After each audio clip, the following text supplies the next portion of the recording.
नमस्कार। साप्ताहिक शुलिनी टीवी समाचार के 16वें अंक में आपका स्वागत है। मैं हूं आरजू और मैं आई हूं आपके लिए कैंपस से इस हफ्ते के ताजा समाचार लेकर। शुरुआत करते हैं मुख्य समाचारों से। कोविड मरीजों को राहत देने में विश्वविद्यालय अग्रणी। शुलिनी छात्रों के लिए शैक्षणिक प्रगति योजना की घोषणा। भीतर से जीतना विषय पर प्रशिक्षकों द्वारा आयोजित कार्यशाला। छात्रों के अभिभावकों को शामिल कर मनाया अंतर्राष्ट्रीय परिवार दिवस। और अब खबरें विस्तार से।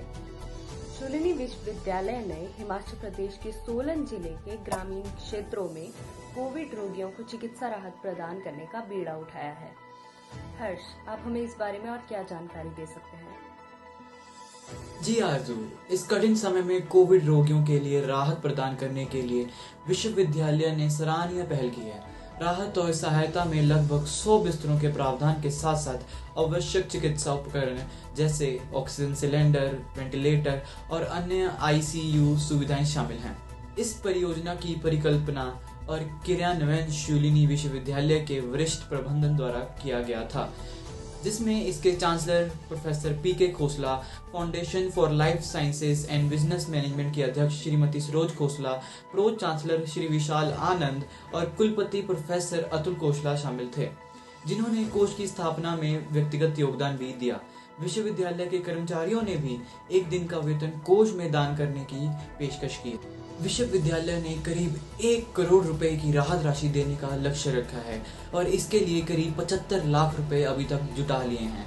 राज्य के स्वास्थ्य मंत्री श्री राजीव सैजल और गैर सरकारी संगठनों के परामर्श के बाद हिमाचल प्रदेश सरकार के स्वास्थ्य विभाग के सहयोग से धन का उपयोग किया जाना है। धन्यवाद हर्ष। आगे हमें साकेत उच्च अध्ययन के उद्देश्य से शुलिनी छात्रों के लिए एक विशेष योजना के बारे में बता रहे हैं। क्या जानकारी दे सकते हैं आप साकेत? शुलिनी विश्वविद्यालय ने शुलिनी एकेडमिक प्रोग्रेशन स्कॉलरशिप शुरू की है, जिसे सैप्स भी कहा जाता है। यह विश्वविद्यालय में एमबीए और पोस्ट ग्रेजुएट कार्यक्रमों के लिए भारत में एक शीर्ष स्कॉलरशिप कार्यक्रम है। एमबीए के लिए 40,000 रुपए की कुल 50 स्कॉलरशिप उपलब्ध हैं। अन्य पीजी कार्यक्रमों के लिए 30,000 रुपए की सीमित संख्या में स्कॉलरशिप्स भी उपलब्ध हैं। स्कॉलरशिप के लिए योग्य क्राइटेरिया यह है कि यह केवल शुलिनी विश्वविद्यालय और एसआईएलबी के मौजूदा छात्रों के लिए उपलब्ध है। छात्रों को कम से कम 6.5 ओजीपीए प्राप्त करना होगा। जो छात्र 2 से अधिक री-अपीयर परीक्षाओं का आवेदन दे चुके हैं वह इस स्कॉलरशिप के लिए अप्लाई नहीं कर सकते।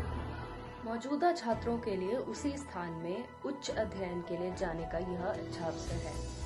अब राहुल हमें अंतर्राष्ट्रीय परिवार दिवस के उत्सव के बारे में जानकारी दे रहे हैं। शुलिनी विश्वविद्यालय ने अंतर्राष्ट्रीय परिवार दिवस मनाया और कई कार्यक्रमों का आयोजन किया, जिसमें परिवार और दोस्तों के साथ डांस, सिंगिंग और अंताक्षरी जैसी गतिविधियां शामिल थी। कार्यक्रम की शुरुआत चांसलर प्रोफेसर पीके खोसला की वेलकम स्पीच से हुई। पोस्टर मेकिंग की विजेता पूजा वासवानी रही और दूसरा पुरस्कार हिमानी देवी ने जीता।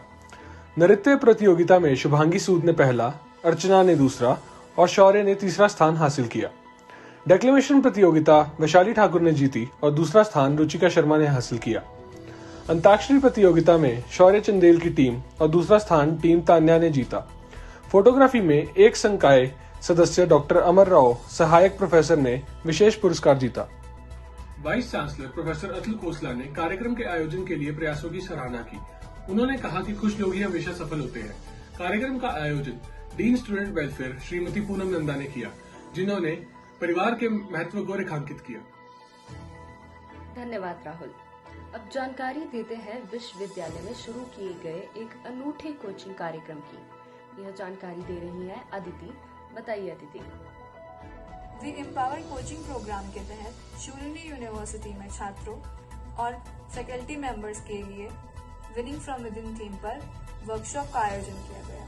सूत्र के मुख्य वक्ता 2 वरिष्ठ सूत्रधार सुश्री सुषमा बंथिया और श्री संयोग जैन थे। सुश्री सुषमा बंथिया ने बताया कि कोचिंग में एक समग्र दृष्टिकोण होना चाहिए और जिसमें विशेषज्ञ व्यक्ति को प्रशिक्षित करते हैं, समस्या नहीं। श्री संयोग जैन ने मन की शक्ति, चिंता और आदत को एक उद्देश्य से जोड़ने जैसे विषय पर चर्चा की। कार्यशाला का आयोजन करने वाली वरिष्ठ कोच और सहायक प्रोफेसर सुश्री पायल जिंदर खन्ना ने कहा कि वीई कोचिंग प्रोग्राम अपने पायलट चरण के हिस्से के रूप में 3 समूह कोचिंग कार्यशाला की एक सीरीज ला रहा है।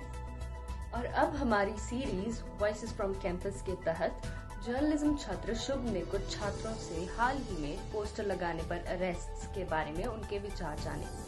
इसके बारे में आप हमें और क्या बता सकती हैं शुभ? राष्ट्रीय राजधानी में हाल ही एक घटना जिसमें 2 बेरोजगार युवकों, एक ऑटो रिक्शा चालक और एक मुद्रक सहित लगभग 25 लोगों को सरकार के खिलाफ पोस्टर लगाने के आरोप में गिरफ्तार किया गया। इस घटना ने देश को झकझोर कर रख दिया है।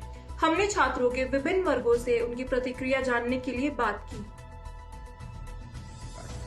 अभी हाल के दिन में नई दिल्ली में हुए 25 लोगों की गिरफ्तारी सिर्फ इसलिए क्योंकि उन्होंने प्रधानमंत्री की तारीफ नहीं की थी। यह बिल्कुल गलत है। यह हमारे संविधान से मिले अभिव्यक्ति की आजादी की भी अवहेलना करता है। यह हमें डरा कर रखने की कोशिश है। इसके खिलाफ हमें एकजुट होकर के आवाज उठाना होगा ताकि आगे आने वाले समय में सरकार ऐसा कदम न उठाए। जैसा कि हम जानते हैं कि 25 लोगों को गिरफ्तार कर लिया गया है क्योंकि उन्होंने आवाज उठाई थी कि उनके बच्चों के वैक्सीन को बाहर देश में क्यों बेचा गया। और ज्यादातर लोग इनमें से रोजगार के कर्मचारी, गरीब लोग और रिक्शा चालक थे। और मेरे हिसाब से ऐसा करना बिल्कुल भी गलत है क्योंकि हम एक जनतंत्र में रहते हैं और हम सबको हक है कि हम अपनी बातें पूरी तरह से रखें।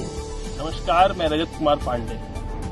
मोदी जी, आपने हमारे बच्चों की वैक्सीन विदेश क्यों भेजी? दिल्ली में ये सवाल पूछने पे एक बेरोजगार मजदूर, एक विद्यार्थी और बेरोजगार व्यक्ति को समेत 21 लोगों पे एफआईआर दर्ज की जाती है और उन्हें जेल भेज दिया जाता है। आज देश में सरकार से सवाल पूछने पे जेल में बंद कर दिया जाता है। यानी लोकतंत्र में अभिव्यक्ति की आज़ादी छीनती जा रही है, बोलने की आज़ादी बंद होती जा रही है, आवाजें दबाई जा रही हैं। ये लोकतंत्र की सीमा नहीं है, ये गलत तरीके हैं, ये तानाशाही है।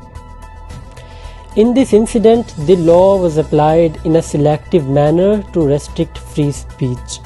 The liberty of thought and expression is crucial for a healthy functioning democracy, and as citizens of this country, we have every right to ask perfectly valid questions to the government.